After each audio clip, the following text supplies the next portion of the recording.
माघ मास शुक्ल पक्ष की जो एकादशी है उनका नाम भैमी एकादशी भी है और जया एकादशी भी है। इस एकादशी को इन दोनों नाम से पुकारा जाता है। पद्म पुराण के अनुसार और भी अनेक पुराणों में एकादशी की कथा है। युधिष्ठिर महाराज ने भगवान कृष्ण से पूछा कि ये भैमी एकादशी का क्या सीन है, जया एकादशी, इसका क्या मतलब महत्व है।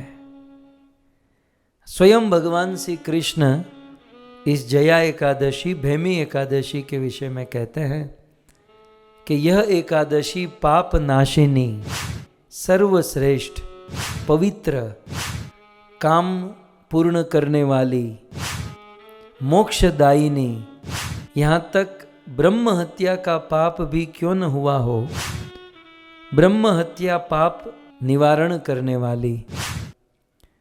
यदि मृत्यु के बाद प्रेत पिशाच बने हो या जीते जी कुछ प्रेत पिशाच जैसे हो तो पिशाचत्व से मुक्त करने वाली और अंत में वैकुंठ वास का अधिकारी बनाने वाली ये जया एकादशी भैमी एकादशी है। कृष्ण युधिष्ठिर महाराज से कहते हैं कि इस एकादशी से जुड़कर एक कथा है। स्वर्ग में देवराज इंद्र को जब भी समय मिलता है वो कीर्तन करते हैं, जैसे कथा के बाद आप लोग करते हैं, नाचते हुए। 2-3 लोग बैठे होते, बाकी सब नाचते हैं। कोई दुर्गा का अवतार, कोई महाकाली का अवतार, कोई चंडी का अवतार, मतलब सब बहुत सुंदर नाचते हैं। तो देवराज इंद्र स्वर्ग में रोज भजन कीर्तन करते हैं। बस अंतर इतना है, हमारे कीर्तन भजन के लिरिक्स कुछ अलग हैं, देवराज इंद्र के कुछ अलग हैं।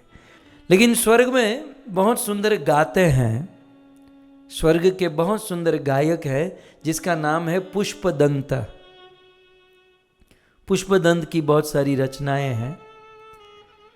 तो स्वर्ग में जब कीर्तन होता है तो गाने वाले हैं पुष्पदंत, बहुत सुंदर गायक है।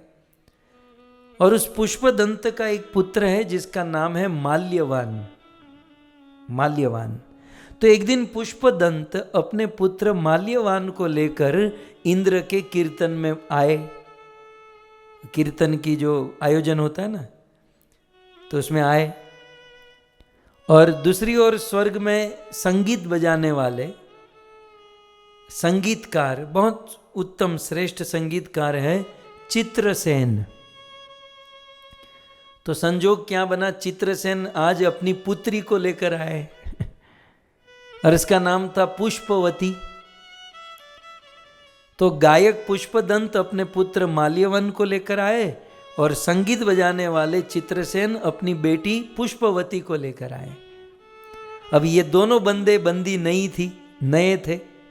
मंदिर में कैसे बैठना चाहिए, कीर्तन में कैसे बैठना चाहिए, कोई ज्ञान भान नहीं था। और दोनों जवान थे।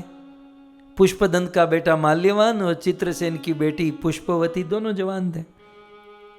और अब क्या करते हो, यहाँ तो कीर्तन चल रहा है, लोग नाच रहे हैं और ये दोनों एक दूसरे के सामने देखकर न जाने क्या क्या इशारा कर रहे हैं।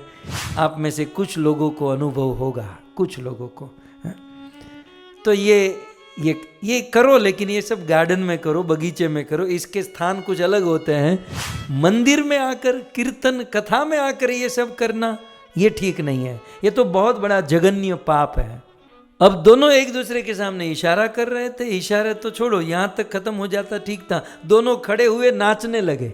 बाकी सब भक्त लोग हरि भजन में नाच रहे हैं और ये दोनों अपने जवानी के, जो भी क्या कहेंगे, मेरे पास कोई शब्द नहीं है, उस भाव में नाच रहे हैं। और ये माल्यवान और पुष्पवती एक दूसरे के सामने देखते हुए, उस प्रकार से नाचते हुए इनके ताल चूक गए। और ये ताल चूके इसलिए बाकी सब का ताल, सब लोग ताल चूक गए। और कुछ देर के लिए वो कीर्तन, वो संगीत रुक गया। और देवराज इंद्र को जब पता चला मेरी सभा में ऐसा, तो तुरंत ही देवराज इंद्र ने श्राप दे दिया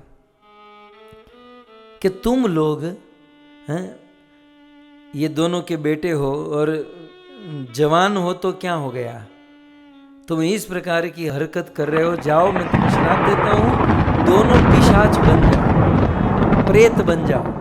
इंद्र ने श्राप दिया, श्राप देते ही दोनों पिशाच बन गए, प्रेत बन गए और भारत में हिमालय में जाकर तप करने लगे। भयंकर वर्षा, अब कृष्ण तो बहुत विस्तार से वर्णन करते हैं।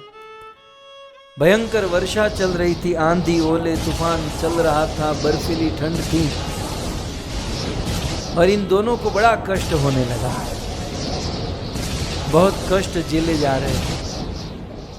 एक दिन की बात, अभी ये दोनों एक ही स्थान पर मिले और मिलकर चर्चा करने लगे कि इतना कष्ट हमको कब तक सहन करना पड़ेगा।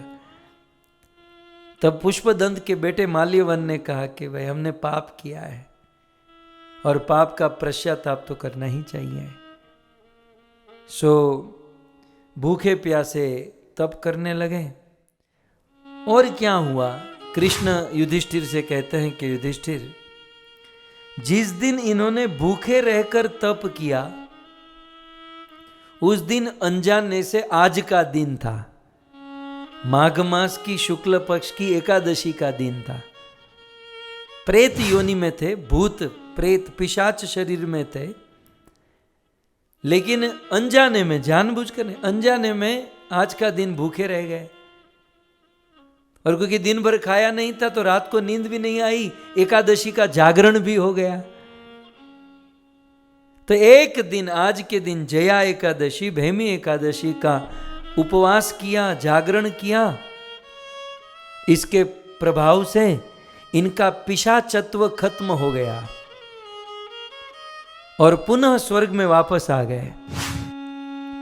पूरी देव सभा, इंद्र समेत सब लोग सोच में पड़ गए कि इसको तो बहुत लंबे काल का श्राप मिला था और ये तुरंत स्वर्ग में वापस आ गए। पूछा इसका कारण क्या है?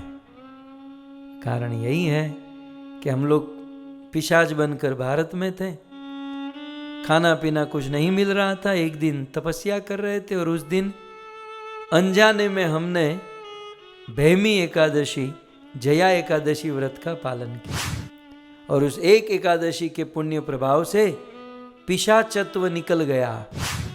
हम लोग देव शरीर प्राप्त किए और स्वर्ग में आ गए। जब इंद्र ने यह सुना, बोले जया एकादशी, भैमी एकादशी की इतनी महिमा, तब सबसे पहले इंद्र ने क्या किया, उन दोनों की शादी करवा दी। बोले फिर से ये हमारा माहौल न बिगाड़े, उससे अच्छा है कि ये दोनों बंदों की शादी करा दे। तो माल्यवान और पुष्पवती की शादी करा दी और कहा कि अब तुम दोनों एक साथ यहाँ पर कीर्तन में, भजन में आओ और आगे बढ़ो।